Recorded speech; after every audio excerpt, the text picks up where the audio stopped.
The following program is brought to you by Naleo TV, the people's platform.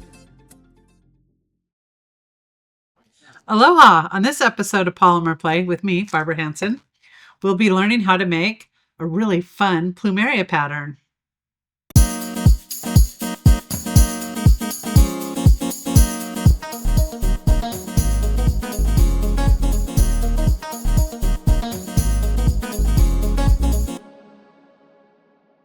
Aloha! Welcome back to Polymer Play with me, Barbara Hanson. So happy to be here again.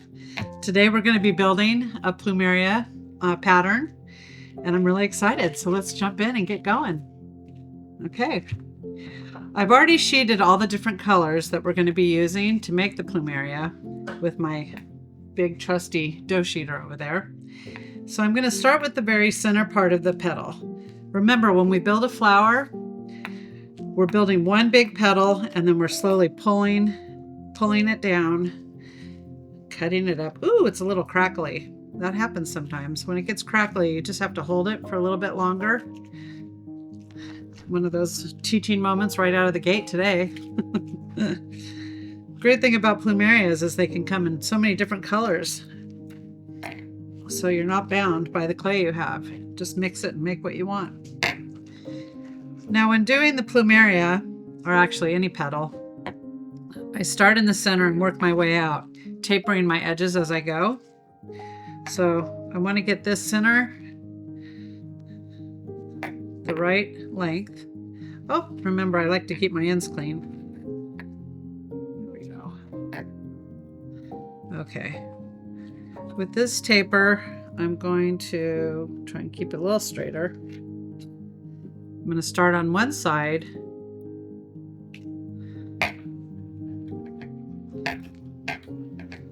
and wind it around to the other side and give it another taper. And we're tapering because we want our transitions to go as smooth as we can to alleviate air bubbles and other problems that can arise. Okay, now that we've got that tapered on both ends, we're going to add the next color. So every time I add a new color, I've changed, I've added something to it. See, on this one, you can really see how the yellow goes through there. It'll make the graduation go a little bit more graceful. Okay, next one. Now, depending on what you want to do, you can make these sheets thinner and make more colors as you transition. It's up to you. The more transitions you make, the smoother it's going to go. With this one, I was feeling kind of playful and I wanted to do something a little wild and bright. Okay, and then with this yellow again, you can see the white going through there. So I'm going to take that.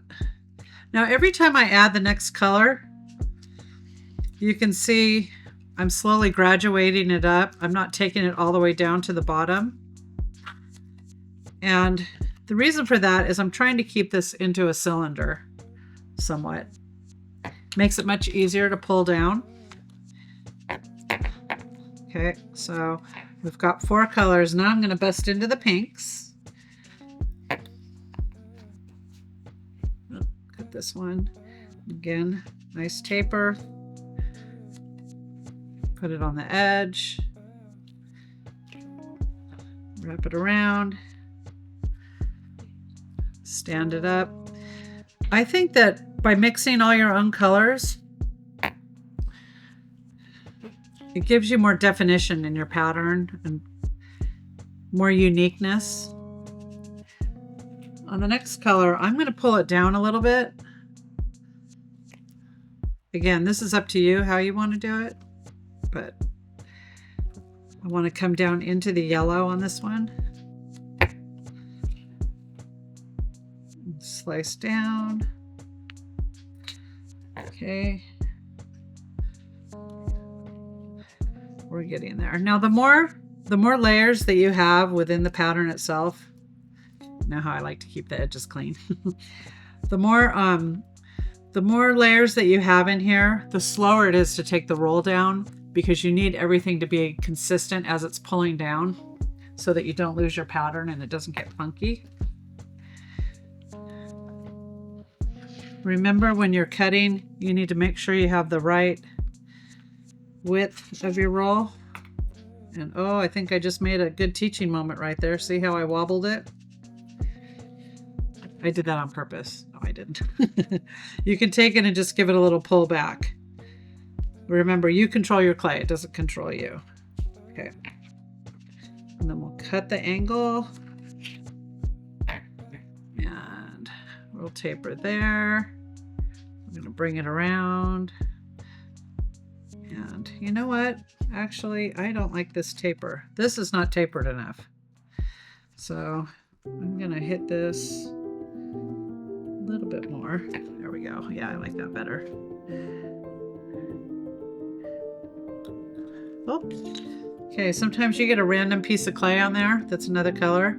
If you can't pull it off, you can always take your blade and just skim it off. Okay, back to our fuchsia. I'm going to wrap that around. Getting close to the end of our color. There we go. Go straight down. Oh, see this? We don't like that. And I could tell something was going wrong by this side, the way it was overhanging. So before it gets pushed on there really tightly, I can bring that on up. Double check this side. Make sure it's covering. And not only is it covering, but it's over a little bit. So I'm going to just slowly slice that off.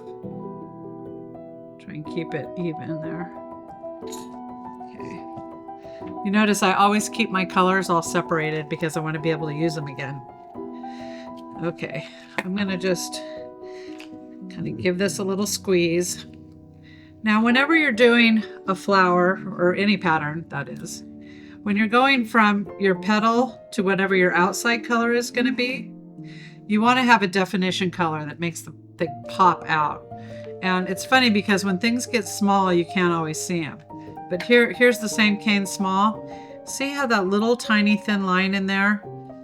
It gives a definition from the outside. Whereas on this one, I didn't do it. It's a little different Plumeria, but it's the same concept. And this one, when I did it in red. So I'm going to use this light green to make it pop. Oop, oh, sometimes you break your clay. Just stick it back together. Okay. Let's see. I'm going to cut it so I get the maximum out of it.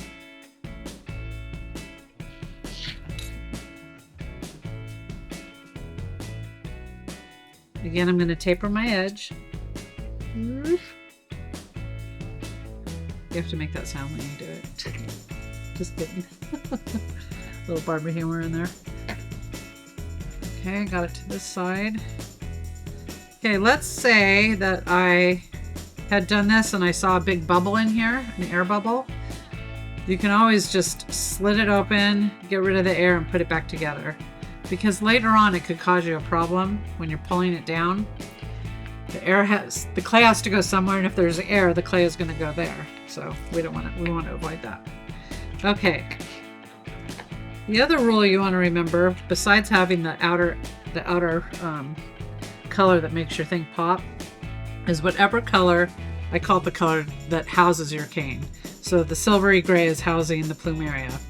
You always want to use that as your last color before you pull down, because when you're inserting these things, these triangles into it, what will happen is if you're inserting them into this, it'll make divots. But if you're inserting it into this, you won't, because it's getting pushed into the same color.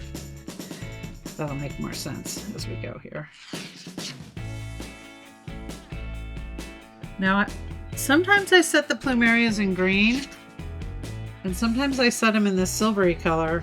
And my reason for this is I feel like it makes all the colors pop out and the background just kind of fades away. So the emphasis is more on the flower itself and less on the background. But when it comes to the classic yellow Plumeria, I pretty much keep it in the green. Whoop. Alrighty. Okay, I didn't do such a hot job on that one, did I? That's okay. I control my clay, it doesn't control me. Okay, take that down. And here we, oh, hey, there we go. All right, so at this point you notice with your cane that it's not a complete circle, but that's okay, we're gonna make it a circle. And sometimes with this first part, what you're really trying to do is you're trying to squeeze all the air pockets out and get everything connected so that when we take it down, it will come down more smoothly. Now, as you remember, this is a long, slow process, and I'm going to take it down a ways, but I'm not going to take it down all the way because you'd have to sit with me for a couple hours.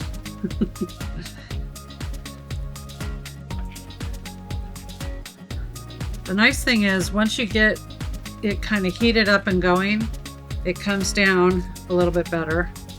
It gets to a point where the heat is worked all the way through, and it'll just start to pull, which is amazing. Now with this, I'm using the weight of my body pushing down to compact it as I'm pulling at the same time. So it's a push and a pull. And what this does is helps the whole thing move down as one piece. You're always going to get these innies and outies, and what I do periodically is I just clean my edge so I can see what's going on. If anything feels like it's getting wonky, like funky, or one color's squeezing out more than the other, you can always just let it sit, sometimes for a day, and then come back to it. But we just worked all this clay. Ooh, isn't that going to be pretty? Love it. What a wild one. That is great. They sure make amazing, or colors, hibiscus colors are amazing as well. Okay, I'm gonna go for it. So I'm pushing with one hand, I'm pulling with the other. It's starting to move here a little bit. I'm rolling it just to make it more circular, not really to elongate it. And I'm gonna switch my pushing and my pulling. Now I tend to make my rolls quite a bit bigger than the average person, but that's because I use so much of them. So I'm getting a little workout here. It's starting to come.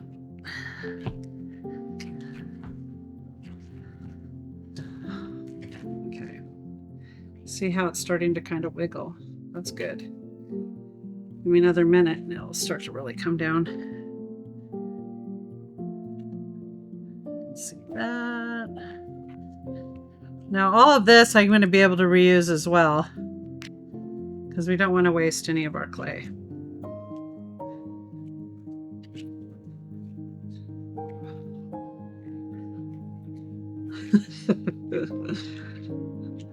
This is when we need it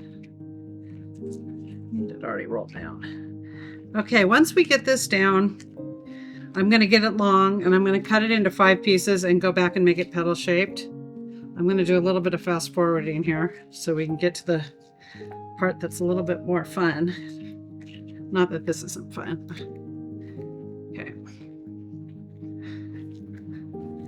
Almost there.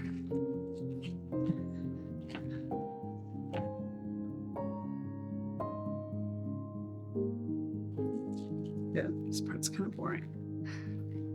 We'll cut that part out. I just need to get it down. Okay, we're getting there. I'm going to get it a little bit longer so I can show you how to shape the petals. Once I show you that, then I'm going to switch to my one that's already been done. Okay. Alrighty. Now, once you have this down to where you can cut it into 5 petals and have something to work with. Okay, there we go. I'm gonna make it straight. That's why you don't roll it. Okay. Now this is when the people in the class say, Barbara, do you use a ruler? And I say, no. Okay. 1, 2, 3. Okay. 5. So we're going to cut it into 5 petals. And from there, we're going to petal shape each one and put them back together.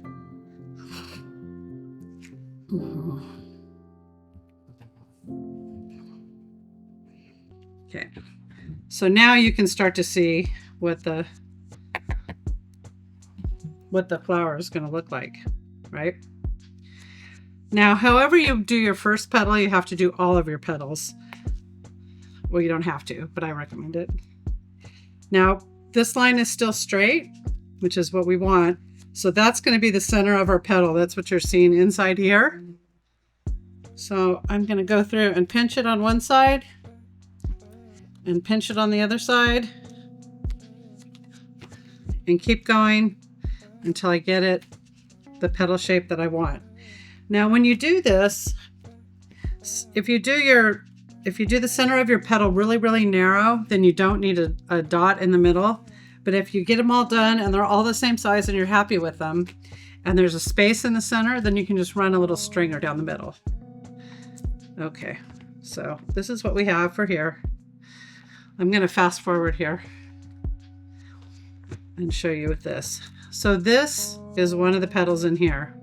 I put them all together and I inserted triangles. And I just want to show you quickly the easiest way to do that. And then we're going to use it to make something fun.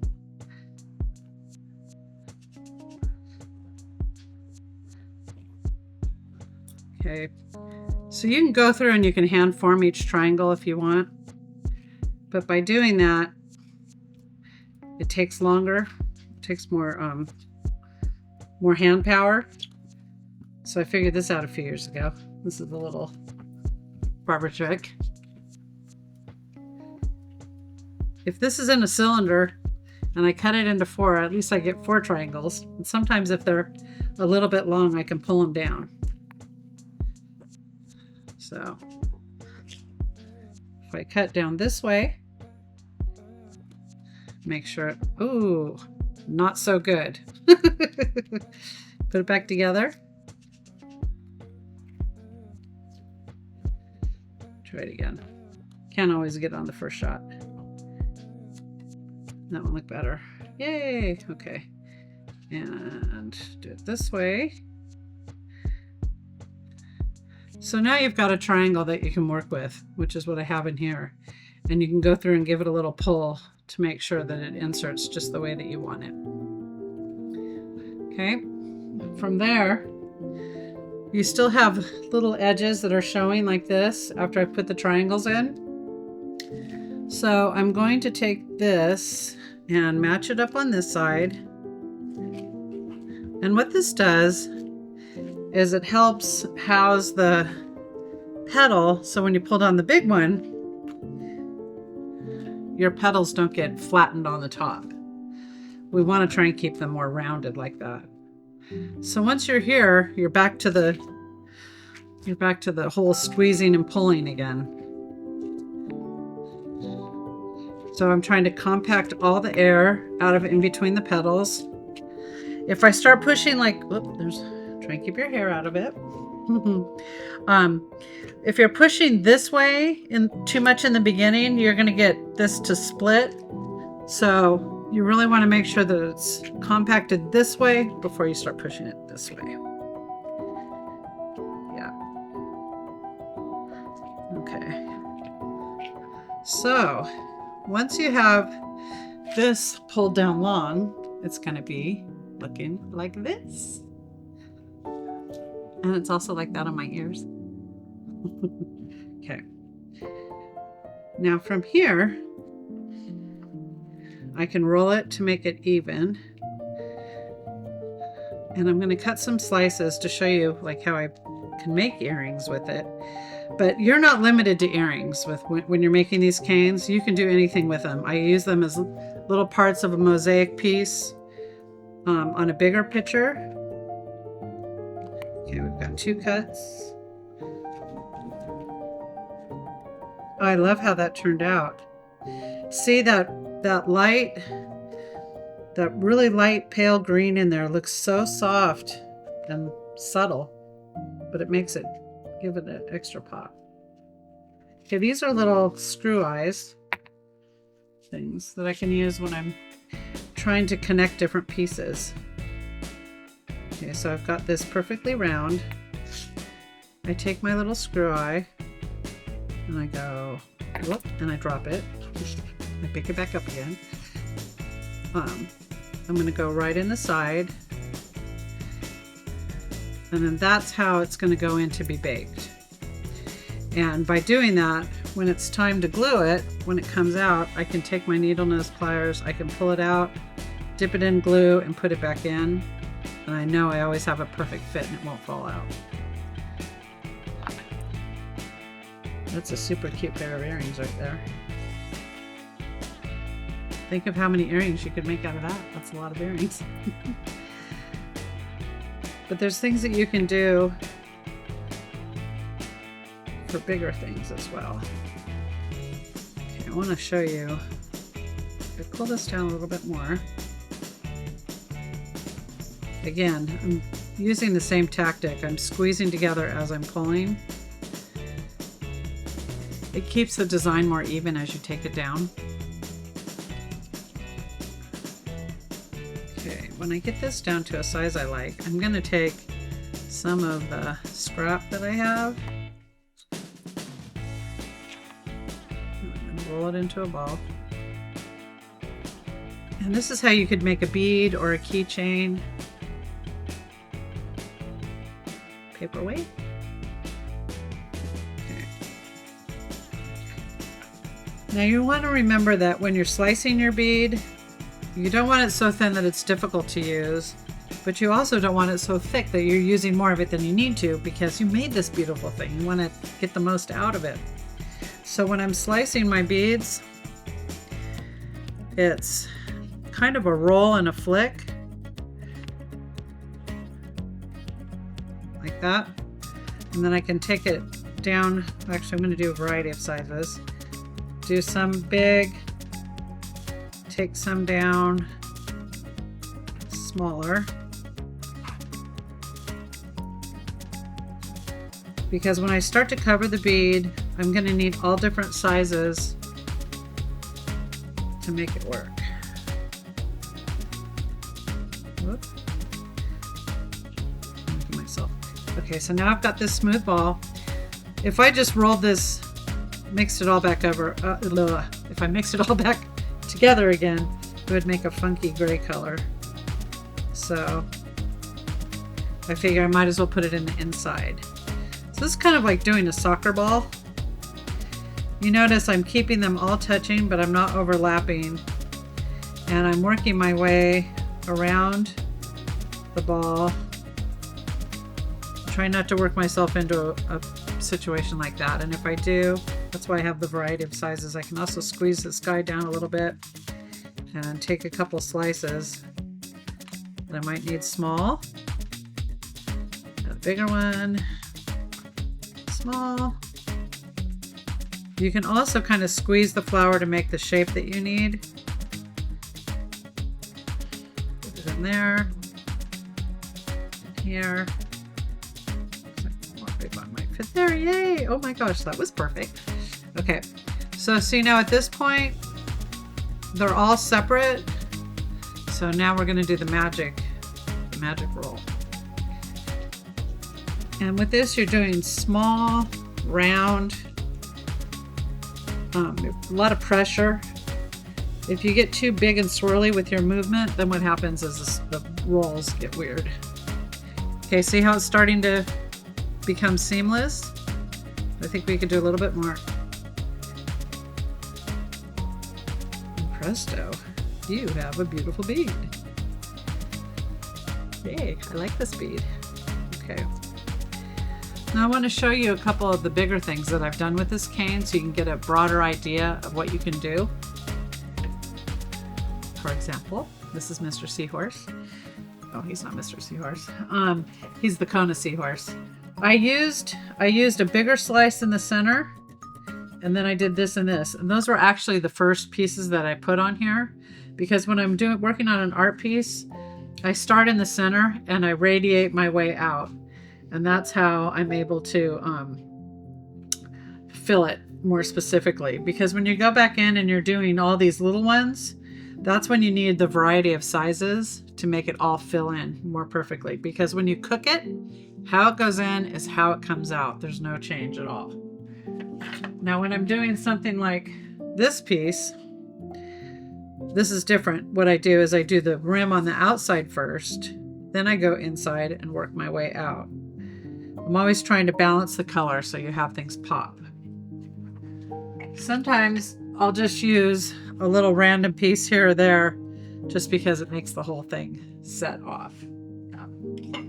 So, a couple other things I wanted to show you. Let's set this down. About the Plumeria. Now with this one, I chose to use all really, really bright colors, but not every Plumeria looks like this. So just as I mixed all these different colors to make my transition, I could have done it more. I started with an orangey yellow and worked my way out to white. The more white I add, the more realistic it could look, more like a Singapore or different ones. Sometimes I'll set it in a bright, just a totally different color to give it a different feel. Sometimes I do things that make no sense except for to me because I like to I like to add other colors in just for variety. Now remember, when you have multiple different Plumerias that you've made, you can also take slices from all of them and put them together. You're not bound by keeping all of one Plumeria in one pattern. So with this, I could take this and make a tiny little bead that has all the different colors in it, which I want to show you. So you've got like some of this and some of this, and you just keep rotating back and forth, and that's going to give you a more interesting bead too, which I don't need to roll in because you know how it goes. But by adding different ones, you kind of get you're going to get a different vibe going on with your bead, not just a solo bead. Oh, I almost forgot one thing I really wanted to show you. The other cool thing you can do with the petal is, now this one's been pulled down and I petal shaped it. You can build a 3-dimensional petal. So if I take 5 slices because Plumerias have 5 slices, and I go through and I can kind of overlap them slightly to put them together like this. Okay, look how cool that is. And before, some of our other episodes, we've made palm fronds or petals.